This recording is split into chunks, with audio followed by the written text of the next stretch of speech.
Today మనం always black, initial black ఇవి నేర్చుకున్నాం. వెరీలాగ్లో వీటిని మనం బ్లాక్స్ అంటాం. Blocks in వెరీలాగ్.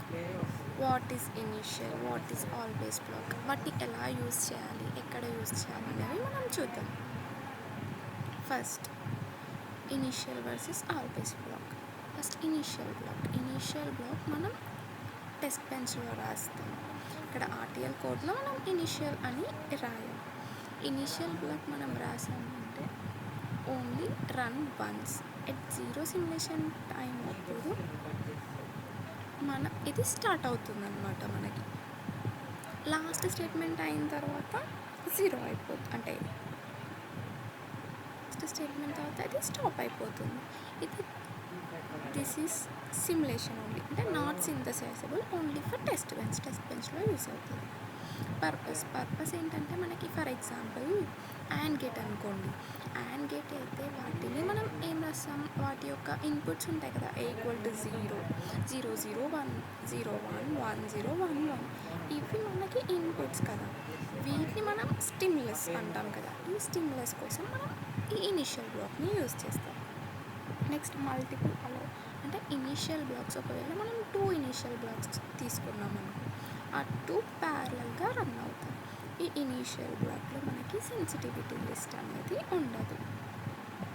Next always block మనం ఆల్వేస్ అని రాసినప్పుడు అది ఫరెవర్గా రన్ అవుతూనే ఉంటుంది. Next this is the synthesizable. ఆర్టిఎల్లో రాస్తాం మనం ఈ always block and also on test bench.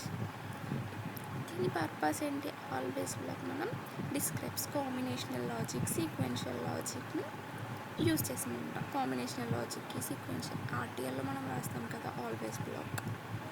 Sensitivity list అంటే ఒక సిగ్నల్ వచ్చేంతవరకు వెయిట్ చేసి ఆ సిగ్నల్ వచ్చిన తర్వాత ఇది ట్రిగ్గర్ అవుతుంది అన్నమాట. దాన్ని మనం సెన్సిటివిటీ లిస్ట్ అంటాం. ఇందులో 2 మెయిన్ టైప్స్ ఉంటాయి. కాంబినేషనల్ లాజిక్ ఏమో స్టార్ అని వాడతాం, ఇంప్లిసిట్ అంటాం అనుకుంటా. నెక్స్ట్ ఫర్ సీక్వెన్షియల్కి ఏమో పాసేజ్ ఆఫ్ ది క్లాక్ అని వాడతాం. Next initial block. ఇప్పుడే మనం చూసాం కదా ఇనిషియల్ బ్లాక్, ఇనిషియల్ బిగిన్, ఇది టెస్ట్ బెంచ్లో యూజ్ చేస్తాం. Initial begin first statement execute అవుతుంది. నెక్స్ట్ స్టేట్మెంట్ ఇది జీరో సిమ్యులేషన్ టైంలో ఎగ్జిక్యూట్ అవుతుంది. సమ్ డిలే ఇచ్చింది, ఈ స్టేట్మెంట్ 3 అనేది ఆ డిలే తర్వాత ఎగ్జిక్యూట్ అవుతుంది. నెక్స్ట్ ఎండ్ అయిపోతుంది. మళ్ళీ ఇక్కడ ఏంటంటే ఇక్కడ చూడండి, ఓన్లీ సింగిల్ స్టేట్మెంట్ ఉందనుకో, అంటే initial clock =0, only single statement ఉంటే మనం బిగిన్ అండ్ యూజ్ చేయాల్సిన అవసరం లేదు. ఒకవేళ మనకి 2 స్టేట్మెంట్స్ ఉన్నాయనుకో, అంటే క్లాక్ =0, రీసెట్ =1, ఇట్లా 2 statements or 3 more than 2 statements ఉంటే మనం షూర్గా బిగిన్ అండ్ యూజ్ చేయాలి. ఇవి మనం ఇప్పుడే చూసాం కదా, జీరో సిమ్యులేషన్ అప్పుడు స్టార్ట్ అవుతుంది, ఓన్లీ 1 టైం రన్ అవుతుంది, only for simulation purpose. Parallel execution ఉన్నప్పుడు 2 ఇనీషియల్ బ్లాక్స్ టైం =0 అప్పుడు స్టార్ట్ అవుతాయి. ఇది డిలేస్ని సపోర్ట్ చేస్తుంది. రెజ్ వేరియబుల్స్కి అసైన్ చేస్తాం మనం, వైర్కి అసైన్ చేయం, రెజ్కి అసైన్ చేస్తాం. ఇక్కడ మనం టెస్ట్ బెంచ్లో మనం రెజ్ ఇన్పుట్ని రెజ్ అని రాస్తాం కదా, ఆ రెజ్కి మాత్రమే మనం అసైన్ చేయాలి ఈ వాల్యూస్. ఇవి ఇనీషియల్ బ్లాక్ కొన్ని ఎగ్జాంపుల్స్. ఇక్కడ చూడండి, module example reg A, clock reg 3 down to 0 count. ఇక్కడ ఇనీషియల్ బిగిన్, ఇక్కడ చాలా 3-4 స్టేట్మెంట్స్ ఉన్నాయి కాబట్టి ఇనీషియల్ బిగిన్ అని యూజ్ చేసాం. ఇది జీరో సిమ్యులేషన్ టైంలో A=0, సేమ్ ఇవన్నీ జీరో సిమ్యులేషన్ టైంలో B=1 అలా అన్నమాట. Next delays. మనం డిలేస్ ఇచ్చినప్పుడు ఫస్ట్ ఇనిషియల్గా A=0, B=0 ఇచ్చాం. 10 డిలే ఇచ్చా A=1, after 10 delay B=1, 10 delay A=0, 10 delay B=0, finish. అయితే ఇక్కడ మనం బిగిన్ అండ్లో డిలేస్ ఇస్తాం కదా, అవి సీక్వెన్షియల్గా రన్ అవుతాయి అన్నమాట. అవి డిలేస్ని యాడ్ చేసుకుంటాయి. ఇప్పుడు ఫస్ట్ T=10, టైం 10కి A=1, బట్ B=1 టైం 20, అంటే ప్రీవియస్ ప్రీవియస్ 10 ఇక్కడ 10 యాడ్ అవుతుంది. నెక్స్ట్ 30 సెకండ్స్కి A ఈక్వల్ టు 0, 40కి B ఈక్వల్ టు 0, 50కి ఎండ్ సిమ్యులేషన్ అవుతుంది అన్నమాట. ఇప్పుడు ఇది చూద్దాం. ఇదేంటి బోత్ అంటే ప్యారలల్గా 2 ఇనీషియల్ బ్లాక్స్ రాసుకున్నాం. First #5 delay, #5 డిలేకి A equal to 1. ఇప్పుడు #5 అంటే ఇక్కడ డిలే యాడ్ అవుతుంది కదా సీక్వెన్షియల్గా. 5 + 5 10, #10 డిలేకి A ఈక్వల్ టు 0. ఫస్ట్ ఇక్కడ #3 డిలే, B ఈక్వల్ టు 1, #7 3 + 7 10 కదా, B equal to 0.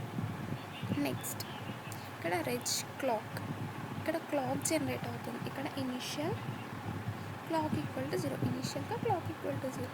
Always 5 clock equal to negate of the clock. అంటే ఇక్కడ మనం క్లాక్ జనరేట్ చేస్తున్నప్పుడు ఆల్వేస్ యూజ్ చేస్తున్నాం. ఆల్వేస్ యూజ్ చేస్తున్నామంటే ఇది ఫర్ ఎవర్గా రన్ అవుతుంది. దానికి ఎగ్జాంపుల్ అనమాట. Next always black. ఆల్వేస్ బ్లాక్లో మనం ఆల్వేస్ నో సెన్సిటివిటీ లిస్ట్ మనం యూజ్ చెయ్యకపోతే ఇప్పుడు ఆల్వేస్ ఇంప్లిసిట్ స్టార్ అయినా ప్రాసెస్ ఆఫ్ ది క్లాక్ అయినా అలా రాయాలన్నమాట. అలా రాయకపోతే మనకి ఇన్ఫినిటీ లూప్ అనేది ఫామ్ అవుతుంది. నెక్స్ట్ అంటే ఇలా 3 ఫామ్స్ ఉంటాయి, కానీ ఎక్కువగా ఈ 2 ఫామ్స్ మనం యూజ్ చేస్తాం. కాంబినేషనల్ లాజిక్కి స్టార్ అంటే ఇంప్లిసిట్ యూజ్ చేస్తాం. నెక్స్ట్ సీక్వెన్షియల్ లాజిక్కి posedge of the clock use చేస్తాం.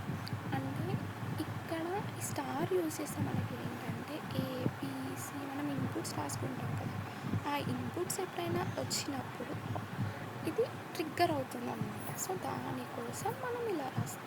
ఇక్కడ పర్సెజ్ ఆఫ్ ది క్లాక్ అని రాసినప్పుడు పర్సెజ్ ఆఫ్ ది క్లాక్ వచ్చినప్పుడు ఇక్కడ ఇన్పుట్ అనేది ట్రిగ్గర్ అయ్యి మనకి అవుట్పుట్ వస్తుంది. ఈ పర్సెజ్ ఆఫ్ ది క్లాక్ ఎక్కడ మనం యూజ్ చేస్తాం, ఫ్లిప్ ఫ్లాప్స్లో, రెజిస్టర్స్లో, FSMలో యూజ్ చేస్తాం. ఇన్ఫినిటీ లూప్, సెన్సిటివిటీ లిస్ట్ ఉంటుంది ఇందులో. ఇది సింథసైజబుల్ కోడ్ అంటే RTLలో రాస్తాం and also in test bench.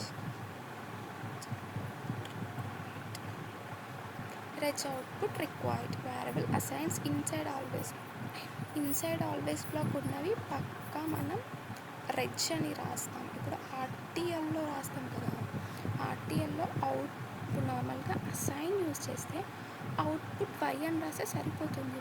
But always black లోపల అవుట్పుట్ రెజ్ Y అని రాయాలి మనం.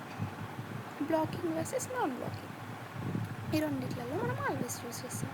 నెక్స్ట్ పార్ట్ 2లో ఇంకా వీడియోస్ చేద్దాం, చూడండి.